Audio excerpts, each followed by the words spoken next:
ఆంధ్రప్రదేశ్ రాజధాని అమరావతికి నిధుల అంశంపై కేంద్ర ప్రభుత్వం లోక్సభలో ఇచ్చినటువంటి సమాధానంపై సర్వత్రా చర్చ జరుగుతోంది. ఇందులో కేంద్ర ప్రభుత్వం కేవలం అప్పులు మాత్రమే ఇప్పిస్తాం, కానీ దాని చెల్లింపులపైన ఎలాంటి ప్రకటన చేయలేదు, ఎవరు చెల్లించాలనే దానిపైన క్లారిటీ ఇవ్వలేదు.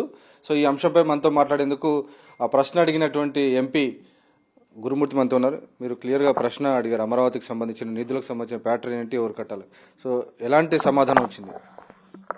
అమరావతికి సంబంధించినటువంటి నిధుల విషయంలో పూర్తిగా 15,000 కోట్ల రూపాయలని మీరేమన్నా భరించే అవకాశం ఉందా అని అడిగినప్పుడు కేంద్ర ప్రభుత్వం సరైనటువంటి సమాధానం ఇవ్వకుండా ఒక సున్నా ఎగరగొట్టి 1,500 కోట్లు మాత్రమే గ్రాంట్గా ఇస్తాం, మిగిలినన్నీ కూడా వరల్డ్ బ్యాంక్ ద్వారా, అలాగే ఒక జపనీస్ బ్యాంక్ ద్వారా, అలాగే ఏడీబీ బ్యాంక్ ద్వారా సమకూరుస్తున్నామని చెప్పడం జరిగింది, అప్పుగా సమకూరుస్తున్నామని చెప్పడం జరిగింది. సో ఈ అప్పు తెచ్చేటప్పుడు వరల్డ్ బ్యాంక్ సాధారణంగా కొన్ని నిబంధనలు పెడుతూ ఉంటుంది, కొన్ని షరతులు విధిస్తూ ఉంటుంది. క్లియర్గా మీకు ఇచ్చిన సమాధానంలో కూడా నిబంధనలు షరతుకు లోబడే ఈ ఖర్చు పెట్టాలి, దానికి సంబంధించి మానిటరింగ్ కూడా ఉంటుందని చెప్పింది కదా. ఖచ్చితంగా షరతులు ఏంటనేది ఈ రాష్ట్ర ప్రజలకి తెలియాల్సినటువంటి అవసరం ఉంది. ఎలాంటి నిబంధనలు పెట్టారో అది ఆ నిబంధనలు కూడా రాష్ట్ర ప్రజలకి తెలియాల్సినటువంటి అవసరం ఉంది. ఎందుకంటే ఏదన్నా వరల్డ్ బ్యాంక్ ఇచ్చేటప్పుడు కఠినమైనటువంటి నిబంధనలు దాంట్లో చేరుస్తారు కాబట్టి ఆ నిబంధనలు తూచా తప్పకుండా ఆంధ్ర రాష్ట్ర ప్రజలకి తెలియాలి.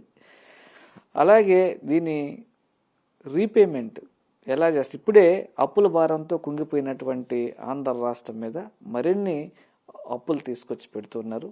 ముందు వైఎస్ఆర్ కాంగ్రెస్ పార్టీ అధికారంలో ఉన్నప్పుడు ఏదన్నా ఒక అప్పుకు పోతే రాష్ట్రం శ్రీలంక అయిపోతుంది, అలాగే రాష్ట్రం జింబాబే అయిపోతుంది, వెనిజులా అయిపోతుంది అన్నటువంటి ప్రశ్నించినటువంటి వీరు ఇప్పుడు ఏ విధంగా అప్పులు తెస్తున్నారు, ఏ విధంగా ఇతర అప్పులు ఇచ్చేవాళ్ళు ఎలాంటి నిబంధనలు పెడితే ఏ నిబంధనలకు వీళ్ళు తొలగుతున్నారు అనేది రాష్ట్ర ప్రజలకు తెలియాల్సినటువంటి. అంటే ఏ నిబంధనలు ఉండి ఉంటాయని మీరు అనుకుంటున్నారు? గతంలో ప్రపంచ బ్యాంకుకు ఫలానా విషయాలు తాకట్టు పెట్టారనేటువంటి చర్చ గతంలో జరిగింది. సో అలాంటిది ఏదైనా ఉంటుందని మీరు అనుమానం వ్యక్తం చేస్తున్నారు? ఖచ్చితంగా ఏ సంస్థలని తాకట్టు పెట్టారు, అలాగే ఎంతంత పన్నులు దేని మీద ఎక్కువ విధించి దాన్ని రీపే చేయాలని వరల్డ్ బ్యాంకు మీకు నిబంధనలు పెట్టిందో ఆ విషయాల్ని మీరు బయట తెలియజేయాలని వైఎస్ఆర్ కాంగ్రెస్ పార్టీ నుంచి డిమాండ్ చేస్తున్నాం.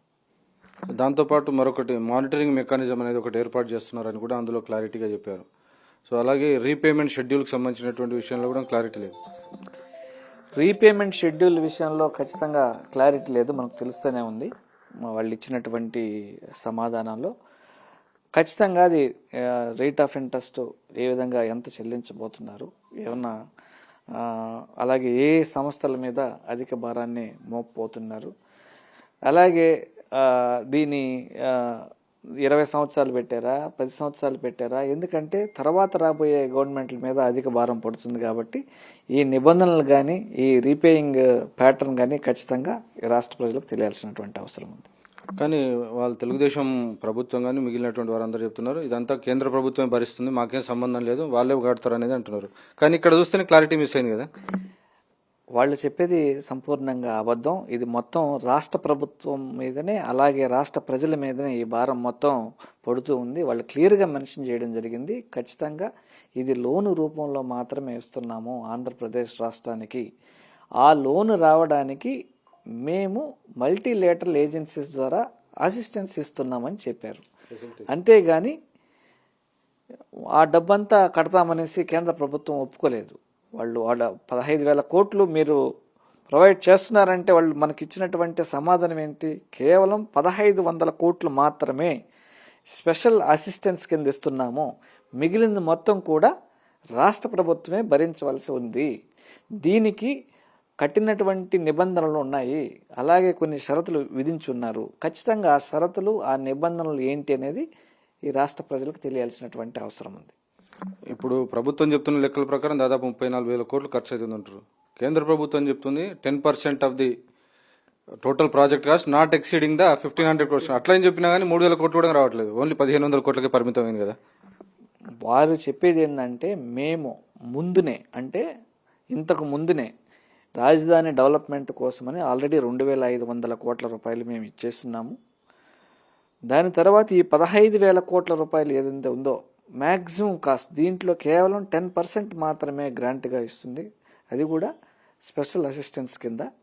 మిగిలినటువంటి మొత్తాన్ని కూడా రాష్ట్ర ప్రభుత్వమే భరించవలసి ఉంది.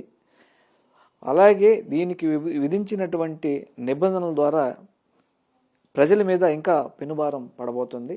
ఖచ్చితంగా ఆ నిబంధనలు ఏంటి అనేది, ఏ సంస్థల మీద మీరు పన్నుల భారం వేయబోతున్నారు, రేట్లు పెంచబోతున్నారో కూడా ప్రజలకు తెలియాల్సినటువంటి అవసరం ఉంది. మొత్తానికి ఇది పార్లమెంట్లో కేంద్ర ప్రభుత్వం ఇచ్చినటువంటి సమాధానం అనేక ప్రశ్నలను లేవనెత్తింది.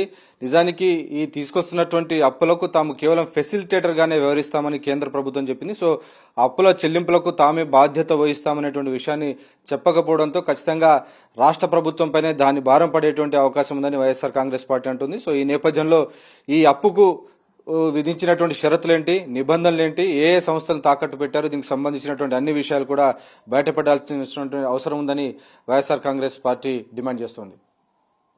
కెమెరామెన్ జబ్బార్ నాయక్తో వెంకటేష్, సాక్షి టీవీ, న్యూఢిల్లీ.